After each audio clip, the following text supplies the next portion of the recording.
Bismillahirrahmanirrahim. Assalamualaikum warahmatullahi wabarakatuh.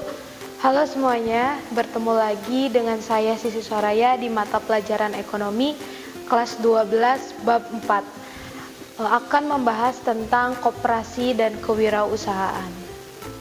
Nah, di sini ada peta konsepnya ya. Kita akan membahas dulu tentang koperasi. Di sini ada asas, ada landasan, ada tujuan, ada fungsi dan peran, dan juga ada prinsip. Nah, yang pertama tentunya koperasi ini mengandung asas kekeluargaan, demokrasi, dan gotong royong. Nah, yang kedua ada landasan. Landasan koperasi ini didasari oleh Pancasila tentunya dan Undang-Undang Dasar 1945. Lalu ada tujuan dari koperasi, yaitu bisa dilihat dari pasal 3 Undang-Undang Koperasi nomor 25 tahun 1992. Lalu ada fungsi dan perannya. Apa sih fungsi dan peran dari koperasi? Yang pertama adalah membangun dan mengembangkan potensi ekonomi tentunya dan mempertinggi kualitas kehidupan. Lalu sokoguru perekonomian, mengembangkan perekonomian dan nasional berdasarkan asas demokrasi. Nah, yang selanjutnya yaitu ada prinsip koperasi. Yang pertama yaitu keanggotaannya harus sukarela, dan yang kedua yaitu pengelolaannya harus demokrasi agar bisa terjalin dengan adil. Nah, yang ketiga yaitu pembagian esahu secara adil tentunya. Selanjutnya pemberian balas jasa terbalas terhadap modal yang sudah diinvestasikan oleh investasi ke koperasi tersebut. Lalu ada kemandirian. Selanjutnya pendidikan perkoperasian dan kerjasama antar koperasi. Lalu di sini ada organisasi koperasi. Nah, di sini ada struktur internal atau struktur dalamnya. Nah, yang pertama tentunya ada anggota, ada rapat anggota, ada pengurus, ada pengelola. Nah, dari anggota, rapat anggota, pengurus, dan pengelola di sini diawasi oleh pengawas. Nah, pengawas ini bertugas untuk mengawasi segala aktivitas atau segala kewajiban atau tugas-tugas yang dilakukan oleh anggota, rapat anggota, pengurus, dan juga pengelola. Nah, yang kedua ada struktur eksternal atau struktur luar. Nah, di sini ada koperasi induk, 3 koperasi gabungan, 3 koperasi pusat, dan 5 koperasi primer. Nah, koperasi-koperasi yang eksternal ini bisa juga bekerja sama dengan koperasi yang akan kita kembangkan, bisa bekerja sama atau saling bertukar, atau misalkan saling memberikan perkembangan atas koperasi selanjutnya. Nah, di sini ada modal. Nah, koperasi ini modalnya dari mana aja sih? Nah, yang pertama ada dari modal sendiri. Modal sendiri itu dari para anggota. Nah, anggota ini atau dari pengawas atau pengelola akan memberikan simpanan pinjam atau simpanan pokok atau simpanan wajib yang akan dikelola oleh anggota dan pengurus di koperasi tersebut. Nah, selanjutnya ada modal pinjaman, tentunya dari investasi atau misalkan dari bank atau dari koperasi lainnya atau dari perusahaan lainnya. Nah, yang ketiga modal penyertaan. Nah, selanjutnya ada pengelolaan.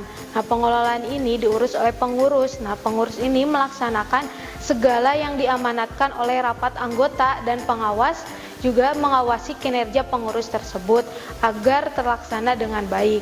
Nah, selanjutnya ada faktor-faktor yang mempengaruhinya.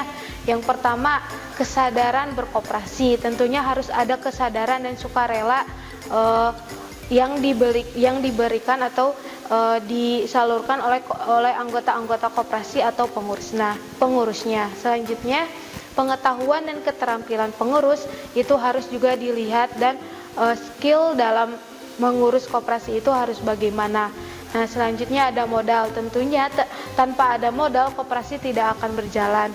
Nah, yang keempat ada peranan pemerintah. Peranan pemerintah di sini juga sangat penting bagi koperasi atau bagi perkembangan koperasi. Nah, selanjutnya ada usaha pengembangan. Yang pertama memberikan penyuluhan tentang koperasi.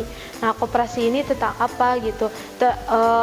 Harus memberikan hal-hal yang memang bisa pandangan masyarakat ke koperasi itu beda dan banyak bisa merekrut anggota-anggota untuk bisa bekerja sama di dalam koperasi tersebut dan bisa mengembangkan koperasi tersebut. Nah, selanjutnya ada meningkatkan permodalan koperasi.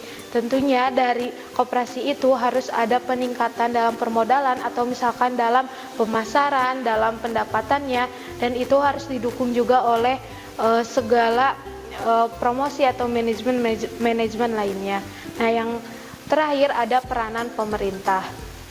Nah, selanjutnya ada koperasi sekolah. Nah, koperasi juga tidak hanya di masyarakat luar. Nah, di sini juga ada koperasi sekolah. Nah, koperasi sekolah ini diadakan tentunya di sekolah atau di universitas yang ada di Indonesia. Nah, tujuan dari koperasi sekolah yang pertama adalah mendidik kesadaran hidup bergotong royong untuk para siswa atau mahasiswa. Yang kedua yaitu menumpuk rasa cinta pada sekolah. Yang ketiga mempertinggi mutu pengetahuan dan keterampilan. Dan yang keempat memupuk rasa disiplin. Dan yang kelima menanamkan jiwa demokrasi. Dan yang keenam memelihara hubungan baik di antara siswa. Nah, yang ketujuh yaitu sarana menempatkan alat-alat kebutuhan sekolah. Nah, jadi dalam koperasi sekolah itu juga bisa menjual atau memproduksi alat-alat sekolah yang dibutuhkan oleh para siswa atau mahasiswa yang ada di lingkungan sekolah tersebut. Nah, yang selanjutnya yaitu ada pengelolaan. Nah, pengelolaan koperasi sekolah ini dilakukan oleh kepala sekolah dan guru-guru yang terlibat di sana. Nah, ada juga ciri-ciri koperasi sekolah. Nah, yang pertama didirikan dan diakui berdasarkan surat keputusan beberapa menteri. Tentunya harus ada peran pemerintah dalam melaksanakan koperasi atau mendirikan koperasi. Nah, yang kedua jangka waktu keanggotaan terbatas. Tentunya dalam koperasi sekolah ini jangka waktu keanggotaan atau pengurus itu sampai dia lulus sekolah di sekolah tersebut. Nah, yang selanjutnya penyelenggaraannya disesuaikan dengan waktu belajar. Tentunya jadi ada waktu-waktu yang bisa siswa atau mahasiswa itu melaksanakan kegiatan koperasi di sekolah. Yang selanjutnya yaitu sarana mendidik siswa bersosialisasi. Dengan adanya koperasi, siswa-siswa bisa bersosialisasi dengan siswa yang lainnya. Yang terakhir ada anggotanya adalah para siswa.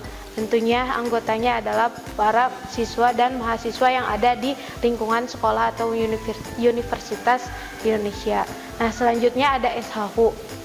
Oke, selanjutnya di sini ada SHU. SHU ini sisa hasil usaha. Nah, sisa hasil usaha ini adalah pendapatan yang dihasilkan oleh koperasi dalam jangka waktu tertentu dan hendak diberikan kepada anggotanya atau dibagikan kepada anggotanya pada saat rapat anggota. Nah, selanjutnya di sini ada rumus SHU. Rumus SHU ini yaitu SHU sama dengan PA sama dengan VA per VUK dikali JUA dikali SA per TMS dikali JMA. Nah, nanti akan ada contoh soal yang menghitung bagaimana hasil SHU itu yang didapatkan oleh anggota. Nah, selanjutnya ada prinsip-prinsip pembagian. Yang pertama, SHU yang dibagi adalah yang bersumber dari anggota. Nah, yang kedua dilakukan secara transparan di rapat anggota yang selalu dilaksanakan 1 tahun sekali. Nah, yang ketiga dibayar secara tunai. Yang keempat, SHU anggota adalah jasa dari modal dan transaksi usaha yang dilakukan oleh anggota itu sendiri. Nah, selanjutnya di sini ada contoh soal atau perhitungan sisa hasil usaha. Nah, ini ada koperasi ABC yang melakukan kegiatan usaha baik dari dan untuk anggota maupun dari dan untuk bukan anggota, memperoleh sisa hasil usaha seperti ini ya. Ada soal-soalnya bisa dilihat. Nah, Terus apa sih yang ditanyakan? Yang ditanyakan atau yang diminta yaitu susunlah perhitungan pembagian SAHU koperasi ABC. Nah, ini jawabannya dari perhitungan SAHU koperasi ABC. Nah, yang pertama SAHU yang diberikan dari pelayanan anggota. Semuanya dimasuk-masukkan lalu dihitungkan berapa persennya, lalu akan ada hasil dana sosial dan juga yang kedua itu SAHU yang diperoleh dari pelayanan bukan anggota. Nah, dimasuk-masukkan dari soal yang tadi ke sini lalu dihitung dan akan ada hasilnya di tabel seperti ini. Nah, selanjutnya yaitu tentang kewirausahaan. Nah, apa sih pengertian dari wirausaha? Nah, wirausaha itu adalah suatu keberanian untuk memiliki suatu usaha atau kekuatan diri sendiri. Jadi wirausaha itu seseorang yang ingin menciptakan atau mengasah kreativitasnya dalam dirinya untuk bisa mengembangkan sesuatu dalam bidang ekonomi gitu. Nah, selanjutnya atau orang yang pandai menangkap peluang dan berani menggunakan resiko, sanggup bekerja keras, percaya diri, memiliki bakat untuk memimpin, haus akan prestasi, berorientasi pada tugas dan hasil, serta mudah membuat penyesuaian dalam menjalankan usaha. Nah, di sini ada peran dalam perekonomiannya. Nah, yang pertama menentukan keberhasilan dan kemajuan suatu bangsa, membuka lapangan kerja baru, meningkatkan pendapatan nasional, meningkatkan taraf hidup, mengurangi kesenjangan ekonomi dan sosial, dan mendorong terciptanya masyarakat dan adil dan makmur. Selanjutnya ada bidang usaha kegiatan wirausaha. Yang pertama ada usaha formal. Nah, usaha formal ini memerlukan izin usaha tentunya, jumlah modal yang besar, dan proposal kegiatan atau proposal yang bisa dicairkan. Lalu ada susunan pengurusnya, pengurus dalam mengelola usaha tersebut. Nah, yang kedua ada usaha informal. Usaha informal ini tentunya harus ada omset atau modal. Nah, omsetnya juga tidak terlalu besar, berbeda dengan usaha formal, kebanyakan tidak memiliki izin dan masih banyak yang belum membayar pajak. Nah, usaha informal ini contohnya kayak warung-warung kecilan dan usaha-usaha kecilan. Nah, yang selanjutnya ada penelitian kegiatan wirausaha. Yang pertama membuat persiapan. Tentunya dalam mendirikan usaha atau dalam membuat kegiatan wirausaha harus ada persiapan planning apa saja yang akan kalian buat dan bagaimana proses nanti dalam pendirian dan pelaksanaan wirausaha tersebut. Yang kedua ada menyusun langkah-langkah pelaksanaan penelitian, adanya organizing atau misalkan pengelompokan lainnya, dan menentukan apa saja yang akan dilakukan pada saat dilaksanakannya wirausaha. Yang ketiga pembuatan laporan atau evaluasi atau bisa laporan proposal. Nah, yang selanjutnya ada perencanaan bisnis wirausaha. Yang pertama, jenis bisnis apa sih yang harus saya jalankan, harus kalian jalankan. Misalkan bisnis makanan atau misalkan bisnis fashion dan lain-lainnya, kalian harus tentukan dulu apa sih jenis yang akan kalian nanti produksi. Nah, selanjutnya ada di mana dan siapakah pasar barang dan jasa yang akan saya hasilkan atau kalian hasilkan. Nah, di mana sih di mana kalian akan memasarkan, apakah akan offline di pasar langsung, secara langsung, apakah secara online atau secara media sosial. Kalian akan mempromosikannya secara media sosial seperti itu. Dan siapakah pasar barang tersebut, siapakah kalian bikin jenis barang apa atau bisnis apa untuk siapa dan pangsa pasarnya harus seperti apa. Nah, selanjutnya berapakah biaya untuk menjalankan bisnis dan dari manakah saya akan mendapatkan uangnya. Kalian harus menentukan terlebih dahulu biayanya berapa untuk menjalankan bisnis tersebut. Dengan itu maka adanya proposal yang bisa menentukan apa saja sih yang harus dibutuhkan dan harus dikeluarkan dan dananya dari mana seperti itu. Nah, selanjutnya adanya keahlian, apakah saya butuhkan untuk menjadi wirausaha yang sukses. Nah, keahliannya apa saja? Yang pertama harus adanya kepercayaan diri dan juga harus pantang menyerah dan bisa mengambil resiko dengan besar gitu. Jadi untuk menjadi wirausaha itu jangan tanggung-tanggung, jadi harus hajar terus dan harus percaya diri seperti itu. Selanjutnya, nah di sini wirausahawan, seperti apa sih wirausahawan itu harus seperti apa? Yang pertama, wirausahawan handal atau andal, mempunyai semangat, sikap, perilaku, dan kemampuan yang cukup baik untuk dapat memulai dan mengelola perusahaan yang resikonya tidak besar. Harus adanya semangat tinggi dan juga kepercayaan diri. Nah, yang kedua ada wirausahawan yang tangguh, mempunyai semangat, sikap, perilaku, dan kemampuan yang cukup baik.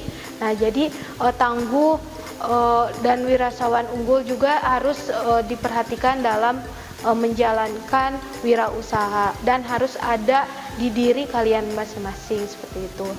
Selanjutnya, nah ada juga syarat menjadi wirausahawan. Yang pertama yaitu memiliki modal. Nah, tentunya dalam berwirausaha harus memiliki modal dan mampu mengelola modal itu dengan baik agar bisa mendapatkan keuntungan yang sebesar-besarnya. Nah, selanjutnya ada mampu menangkap peluang.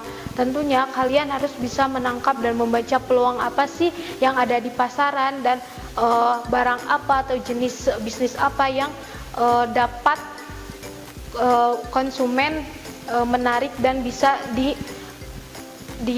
disebarluaskan atau dipasarkan dengan luas seperti itu. Nah, selanjutnya mampu melakukan perhitungan secara matang. Tentunya harus ada perhitungan dalam permodalan, dalam menentukan bisnis apa yang akan dijalankan. Yang selanjutnya berani mengambil resiko. Harus berani mengambil resiko dan jangan pantang menyerah dalam melakukan wirausahawan atau menjadi seorang wirausahawan. Nah, selanjutnya mau dan mampu bekerja sama. Yang selanjutnya ada keinginan untuk belajar dan untuk belajar.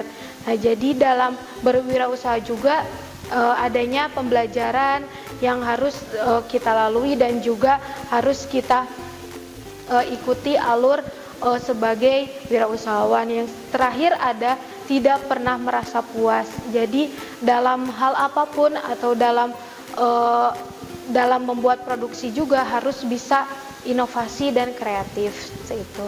Sekian materi yang saya dapat sampaikan, semoga bermanfaat. Assalamualaikum warahmatullahi wabarakatuh.